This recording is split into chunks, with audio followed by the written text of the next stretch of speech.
This is Prince Harry's self-professed dragon slayer moment. The Duke of Sussex's crusade against the tabloids has been described as his life's work and what he hopes will be a significant lasting legacy. But in the latest instalment in the ongoing saga, he's appeared in a new ITV documentary, Tabloids on Trial, to say that his fight against the British press has contributed to the rift between him and his family.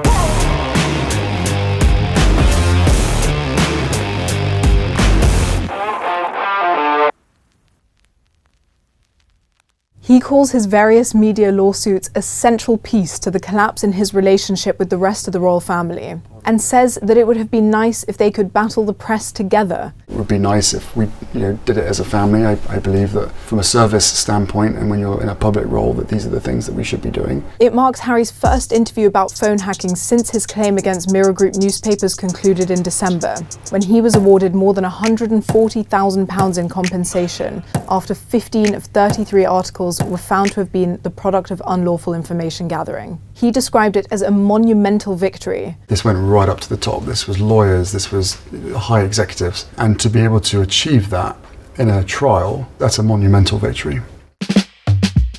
His new interview is made even more poignant by the fact that he continues to currently pursue claims against the publisher of the Daily Mail, Associated Newspapers Limited, and the publisher of The Sun, News Group Newspapers, or NGN for short. But what about this self-described slow and painful fight for justice against the media calls to the prince?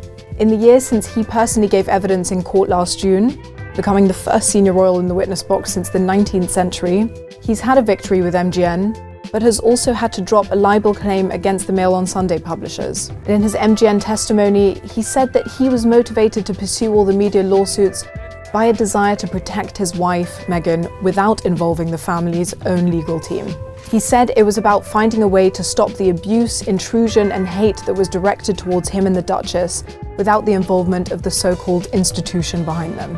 The couple have since filed at least 7 lawsuits against British and American media outlets since 2019, and the prince has pursued 4 separate cases against UK tabloids.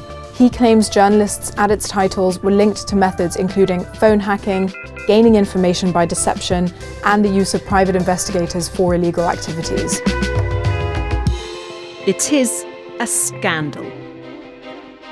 But it's also much more than this for him. Prince Harry's feelings against the tabloid press were on a collision course for years before his wife even entered the picture. He has historically blamed the media for his ex-girlfriend Chelsea Davies' eventual decision that a royal life was not for her, after far too much intrusion was made into their relationship and lives at the time. But at its heart, this is a confrontation that can be traced directly back to the death of his mother in 1997, when she was being pursued by paparazzi. He has repeatedly connected that moment to his crusade against the tabloid press. And in this new interview, he actually suggests that the late Princess of Wales was one of the first celebrities to ever be hacked. There is evidence to suggest that she was being hacked in the mid-90s, probably one of the first people to be hacked.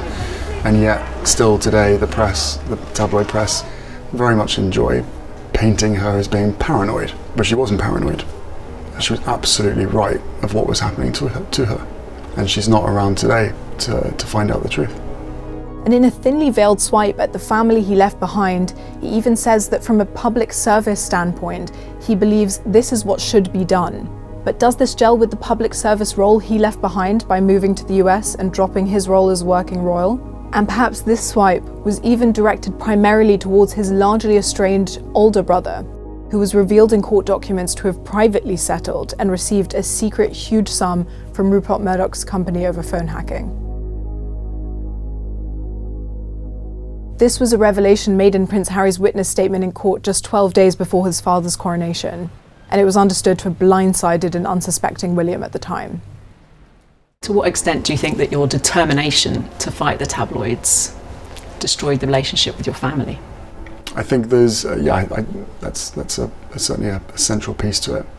That's a hard question to answer because anything I say about my family results in a torrent of abuse from the press. So to put the central piece blame of the deterioration of their familial relations squarely on the shoulders of these lawsuits seems overreaching at best, after the accusations he has publicly leveled against his family.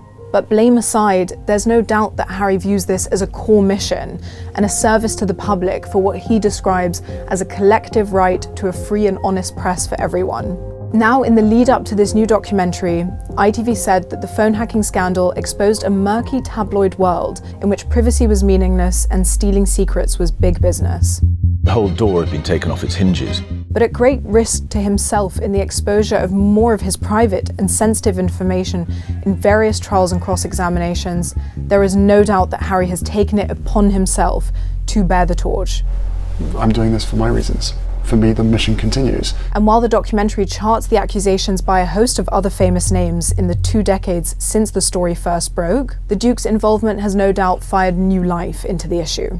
But as well as Harry, it features interviews from Love Actually star Hugh Grant, singer Charlotte Church, and former footballer Paul Gascoigne, among others. I come a recluse. They have spoken about how their lives and their families' lives were ripped apart by tabloids. I had an inescapable abuser. But many of the allegations are strongly denied by the publishers. Grant has been the public face of the Hacked Off campaign against the tabloid newspaper industry since it launched at the height of the phone hacking scandal in 2011. But in April, the actor revealed he had settled his claim against Newsgroup newspapers for an enormous sum, as he could not risk being saddled with an estimated £10 million legal bill. The publishers said that in some disputed cases, it has made commercial sense to come to a settled agreement before trial to bring about a resolution to the matter. And even David Sherborne, Harry's lawyer, admitted that the prince may need to face the same predicament as Grant, suggesting that he too might be forced to settle with NGN before the case comes to trial in January next year. If Harry does settle, will he still be seen as the heroic figure fighting the establishment? And might there even be some relief inside palace walls that he doesn't have to share yet more personal information about himself and his family in this crusade for justice?